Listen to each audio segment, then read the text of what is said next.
Com vas descobrir que volies dedicar-te al periodisme cultural? Mai vaig decidir ben bé el tema de dedicar-me a periodisme cultural perquè em va venir com donat. D'alguna manera a mi em va venir l'interès per la cultura a l'inici del tot. Quina evolució has vist en el panorama cultural d'aquí del país? Pensava que potser als inicis hi havia com uns grans noms també que eren com més institucionalitzats d'alguna manera i trobo que ara doncs, hi ha una explosió més gran a nivell cultural, el fet doncs, que sigui tan senzill a nivell de podcast, també de xarxes socials, etc. Tothom té més presència o pot arribar a tenir més presència i sí que recordo potser aquesta, que abans, o en general, tant als mitjans de comunicació com en el món cultural, eren uns quants noms els que potser tenien més presència i ara crec que hi ha més espai perquè cadascú pugui trobar el seu lloc. I tu com creus que afecta al públic, que impacta al públic el fet que hi hagi tanta oferta i tant tipus de podcasts diferents o de formats diferents? Aquest és el gran interrogant de cap a on anirà, perquè com tots els formats, quan apareixen els primers, és més fàcil arribar a la teva gent, al teu públic, i els que primer van entrar suposo que són els que no és que ho tinguessin més fàcil perquè era més complicat, però arribaven a més gent, hi havia doncs poca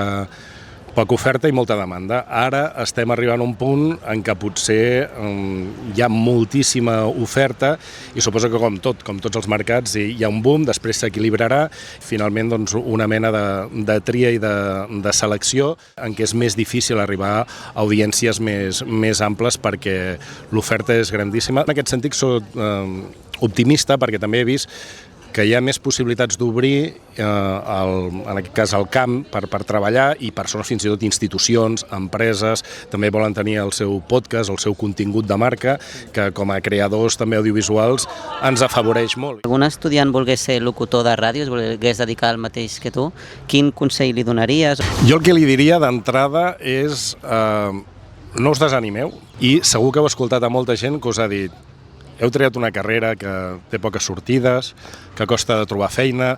Això de que no hi ha feina a la professió, això és una cosa que a mi em deien quan jo estudiava a la facultat, fa 30 anys. Jo el que li diria sobretot que no facin cas d'aquestes veus a vegades que et poden arribar a desanimar, tant el fet de creure en el que fas, no desanimar-te, intentar-ho, i sobretot començar, no esperar que et truquin, no esperar a que vingui l'oportunitat, sinó buscar-te-la tu. La manera d'intentar trobar una feina com a locutor de ràdio o com qualsevol cosa és simplement fent-ho.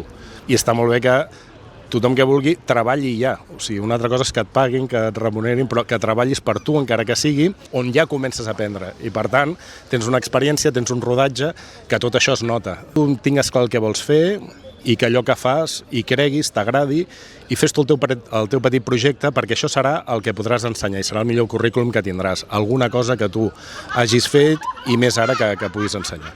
Quines tendències creus que estaran presents en el futur de la ràdio i del podcast? Crec que més que tendències hi pot haver espais, diguéssim, per propostes molt diferents. És a dir, que jo crec que ja no funcionen les fórmules, que abans hi havia doncs, una fórmula convencional, i l'única cosa que crec que pot servir això, que dèiem, fer les coses amb passió realment i allò que facis, encara que no estigui dins la norma, dins del que és tendència en aquest moment, tu pots trobar el teu espai, perquè ja pots estar dins la tendència que sigui, que si tu no et creus el que fas, no ho fas amb passió, això s'acaba notant.